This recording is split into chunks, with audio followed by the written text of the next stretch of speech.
स्वागत करुछि मो चैनल संस्कृति एवं परंपरा को। कम्बुपाणिः चक्रपाणिः पद्मनाभो नरोत्तमः जगतां पालको व्यापी सर्वव्यापी सुरेश्वरः। अक्षय तृतीया अवसर रे श्रीक्षेत्र रे चंदन यात्रा आरंभ होइथाय। एथिपाई आरंभ होई जाइथाय प्रस्तुति।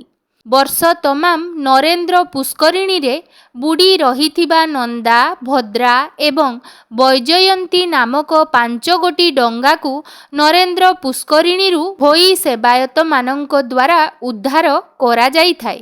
मदन मोहन भूदेवी श्रीदेवी एवं पंचु पांडव श्रीमंदिर रु विजे करी नरेंद्र पुष्करिणी रे चाप खेली थांती।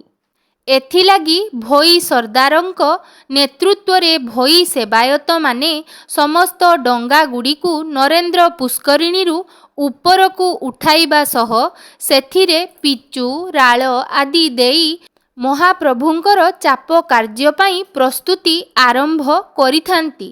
पुराण वर्णित कथा अनुजाई प्रतिवर्ष महाप्रभुंकर चंदन यात्रा सरिबा परे अथवा हलदी पानी परदिन समस्त 5 गोटी डंगा को भंगा जाई भोई सेवायत मानक द्वारा नरेंद्र पुष्करिणी भितरे बुड़ाई दिया जाई थाए।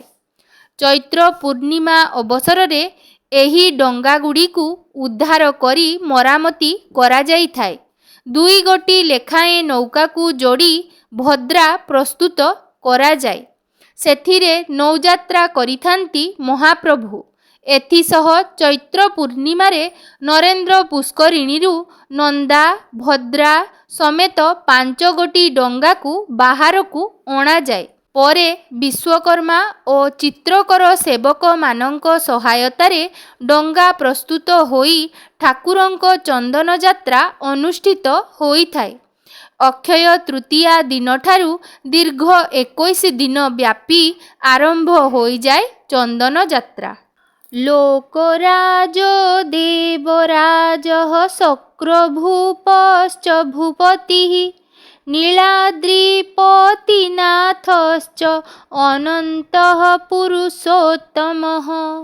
तेबे महाप्रभुंक पवित्र चंदन यात्रा निमंते नंदा भद्रा एवं वैजयंती समेत 5 गोटी डंगा को नरेंद्र पुष्करिणी रु बाहर करा जाउथिबार अपूर्व दृश्य को दर्शन करिबा सहित एही 5 गोटी डंगा को सुसज्जित करा जिबा परे सेमाने किपरि भाबरे प्रभुंक चंदन चाप खेलिबार अवसर को चाही बसिथांती सेही मनोहर दृश्य को आमे माने मध्य आगो को वीडियो माध्यम रे देखिनेबा चलंतु।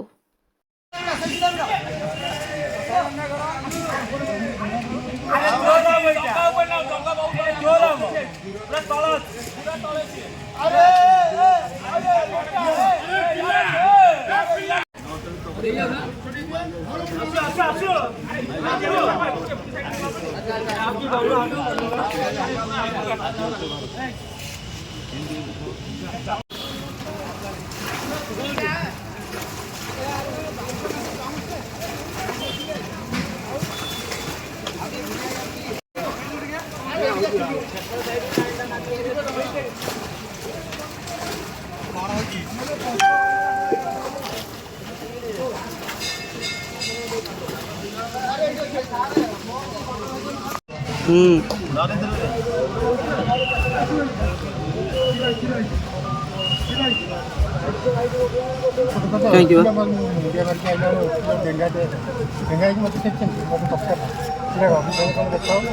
तो चल चल के मना